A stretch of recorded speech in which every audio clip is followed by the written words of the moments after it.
I'm Anisha Jain, and thank you so much for wading through the BKC traffic and making it here to the Global FinTech Fest. Call me a bit biased, but I think we have one of the most interesting and hot topic of conversations right now.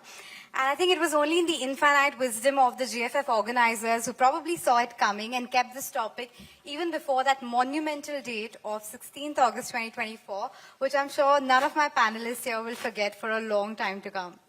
And I'm making light of an important topic here, but that date reminds me of that meme of the Pakistani cricket fan who just said, "Pal mein duniya badal gayi and zindagi badal gayi." I think it was one of those moments for some of these guys.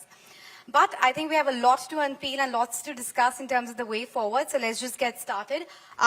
It seems like that the regulation is not going to allow early withdrawal for lenders. Do you think this will just amplify the level of distrust or open the room? Because right now you have the ease to take it out anytime you want, and this will actually create a bit of a black box. And as a lender, if I was a lender, I wouldn't be very, very conveniently putting money into it, thinking, I don't know whether I can take it out or not when I want it. So, Anisha, that is a serious concern, and it comes a little bit from the point of view of natural justice as well, that if I've made an investment, I should have, as a citizen, it's my constitutional right to, sell that off to or will it off to my child or whatever it might be. So that was the understanding across all platforms, that we can facilitate you to exit your asset as partially, fully, as and when you need it. That kind of concept of natural justice still remains. Now, as platforms, we are not permitted to do it, but lenders can go find a third-party avenue to, still get that service. But do you think there could be one of the reasons of RBI to do it because there was perhaps some sort of evergreening or a quasi-ARC kind of setup? Is that something you would kind of concur with? That I'd strongly protest to, because I don't think we are regulated entities. 100% of our data, not just directly from us, but from some of our partners, trustees, etc., is uploaded to RBI and, just filtered, scrutinized, just pretty much all the time. So if there is any instance of evergreening, it is most easily spotted on a P2P platform or something like that. It is actually most easily found out on a P2P platform. 100% of our data is digital. I mean, most of us come from NBFC backgrounds where you have some cash, some non-digital, some physical applications. There is absolutely no instance there.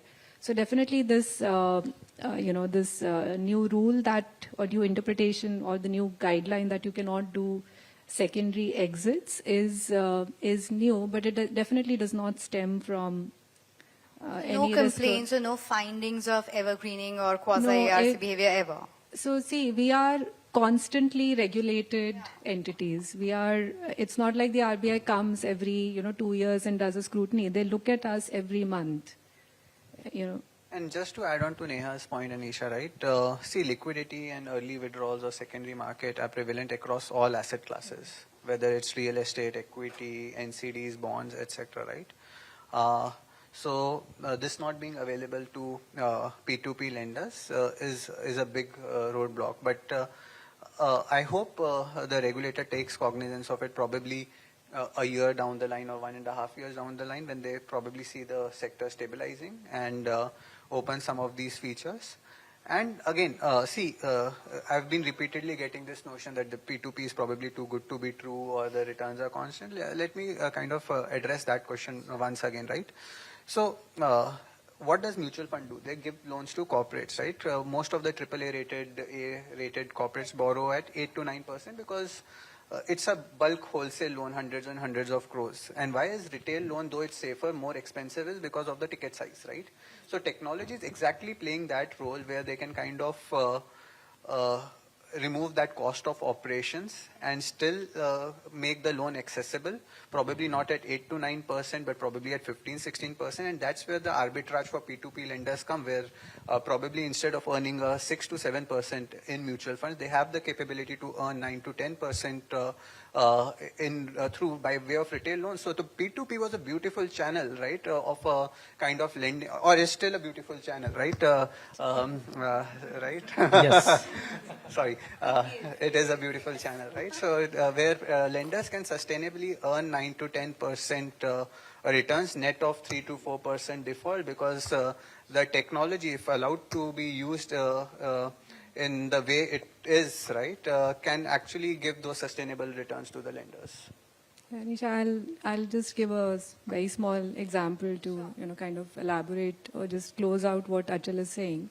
Let's say what happens with smaller ticket loans, let's say up to ₹1 lakh. Now, no bank wants to give out a 50,000, ₹1 lakh loan, even though the borrower's CIBIL is great. Like across our platform, sometimes I see borrowers jinka CIBIL mere se zyada, meko lagta hai kya, what are we doing? But any which way, banks don't want to give out these small loans because their cost of processing this loan is going to be ₹8,000, manpower, branch, whatever, all that included. So banks, but want access to these loans, which is why you see so much of, frenzy to get your priority sector lending targets met, etc., etc. Now, banks typically lend capital to NBFCs. NBFCs further lend it to a smaller NBFC and then finally to the borrower.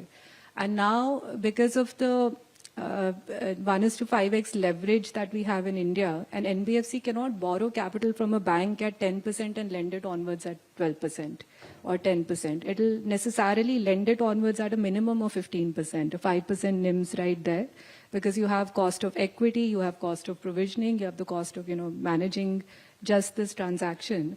And the beauty of P2P lending is that we are arguing for the point that this act of taking money from one lender and giving it to another lender does not merit 5-7% spread.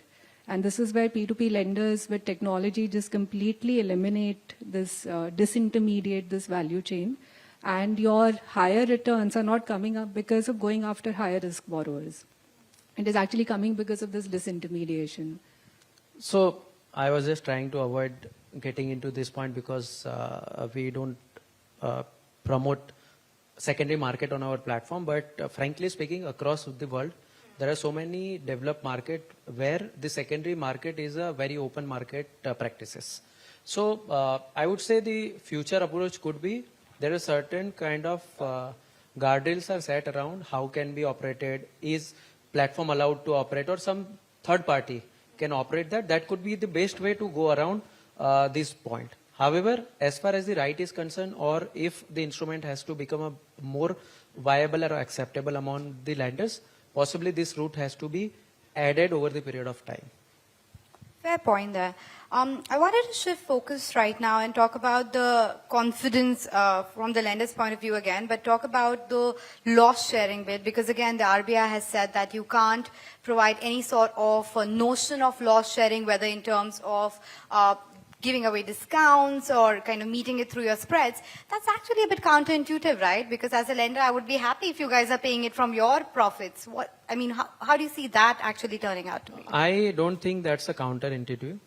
If you look at the exchange model, exchange has to act like a neutral body. Whatever fees you want to charge, you have to be very upfront. Whether higher or lower, that's a second point. But you cannot take participation in the loss or the profit. Were you guys doing it of late? We were doing it, right? And I would disagree with Bhavin to a certain extent. See, it has to be noted that we are just not an exchange, right? We are also a collection agent. RBI, unlike a BSE and NSE, has given us a very important role of collecting money, unlike any exchanges, right? And most of the exchange collection agencies work on an efficiency model, right? And we also have to outsource collections to agencies which work on collection sharing model. Like if you collect 100 rupees, 10 rupees or 15% of that collections has to go to a collection agent. Now, imagine, Anisha, right, if we were to kind of differentiate the fees for a lender, ki collection ka main itna lunga, exchange ka itna lunga, it's kind of difficult for the lender to understand. And second, of course, the guidelines now are very, very clear, and there is. And it would serve the purpose of full disclosure if you provide that. What's wrong in that? Yeah. So now, of course, the guidelines are very clear that you can't kind of forego your spray, which is, by the way, good for us as an exchange, right? Where there is limited incentive for us to be very, very aggressive in collections because, look, we are working just as a broker now and not as a full collection agent. But My understanding initially, or at least most of the players in the industry's understanding initially was that you can't park your equity money, right, to kind of protect the lender. But of course, you can work on a collection efficiency model where, say, for example, the portfolio's underlying IRR is 20%, right?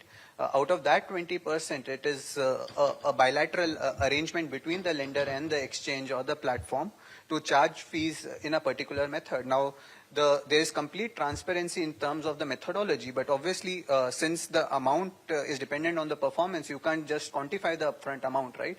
So the regulator had a problem probably with that, where they wanted an upfront disclosure, just like how it's happening with respect to borrowers. They wanted a complete fact sheet where the borrower has to know upfront the IRR, etc. Similarly, that would have been the thought process with respect to lenders also, where they should know how much is the platform earning upfront. Now, of course, this is a bitter pill for us to swallow, but the good thing is, at least is that there is complete clarity in terms of guidelines.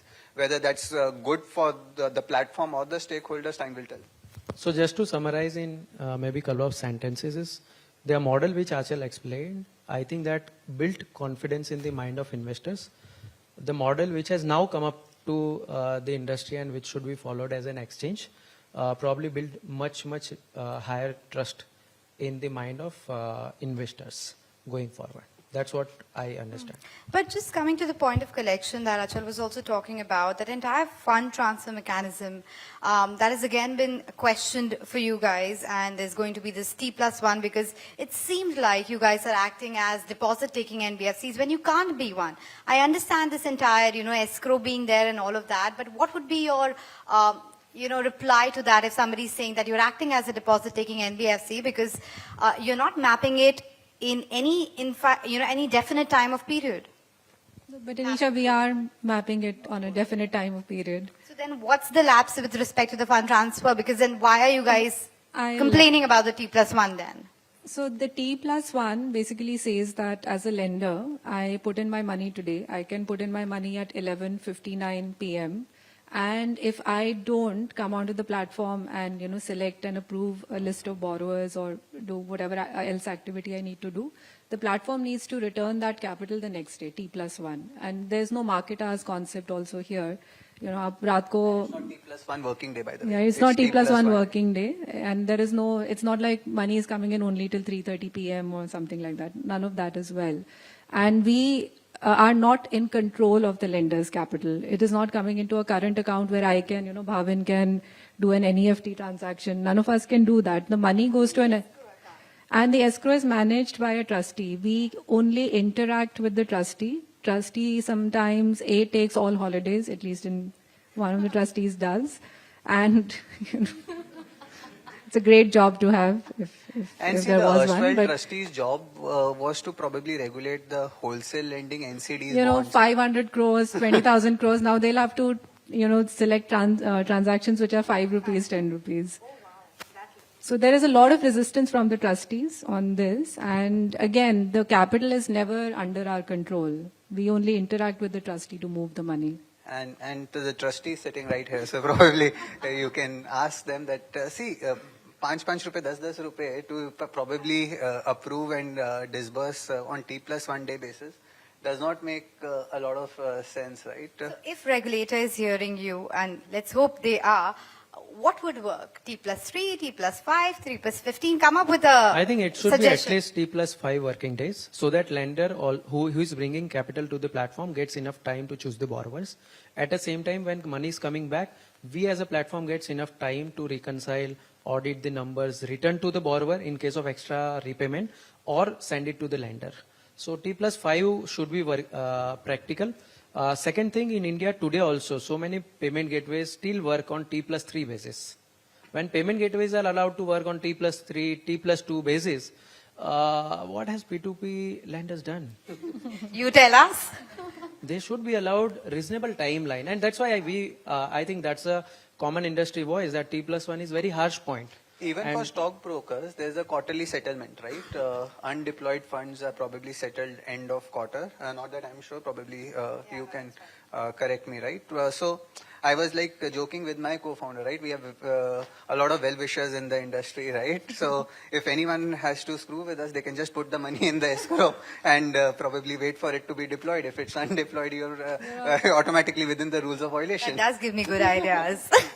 And it's a lot of times people would, even this happens now also, people will just put in money sometimes into the escrow. We can't stop it. We can't stop you from putting money I into think the you'll escrow. have to come up with some working hours kind of phenomenon saying that you How? only want to accept it till 5 p.m. and nothing after that. I don't know. I'm just kind of throwing an idea there. I don't know exactly how it'll work as you guys are figuring it out as well. It would happen, and as we are discussing internally at the P2P Lending Association level also, there are more point of views are coming in. And possibly, see, when there are real practical problems, regulator also understands it and address it in a proper way. Probably that's the reason this was the only point where they had mentioned about 90 days timeline. All right, so we are always hopeful about good changes in the regulations, and we'll try to liaise. And you can raise a voice on behalf of us. And right now we are expected to operate like India's best payments companies, Which fastest. you are, right? Aren't you, kind of calling it to be that we are the best industry and we'll No, be... we are, this is an industry which gives genuine value add related arbitrage. This is not, this is a very unique arbitrage that P2P lending as a segment has. But probably if we are able to crack this T+1, possibly we can be real good payment gateways. Exactly, that's true. Let's hope that 90-day timeline is utilized well by you guys and the regulator to think through this one. But from the borrower's point of view now, and you're talking about the role you're playing in collection, but there has been allegations that there has been coercive collections as well. There hasn't been full disclosure with respect to the late payment fees or the other charges that they are liable to pay. How are you ensuring that you're being transparent to the borrowers as well as to what could be their liability? Because, of course, there's no collateral here. Sure. Anisha, just two things here, right? We are one of the few industries which is kind of bringing some of the unbanked customers into formal financing channel, right? And we've actually kind of seen that we're giving... I think there you guys will have to make up your mind because she just said there are people who are with very high CIBIL scores that are coming in and there are people who are So unbanked. what makes as you in- to believe that unbanked people have low credit score?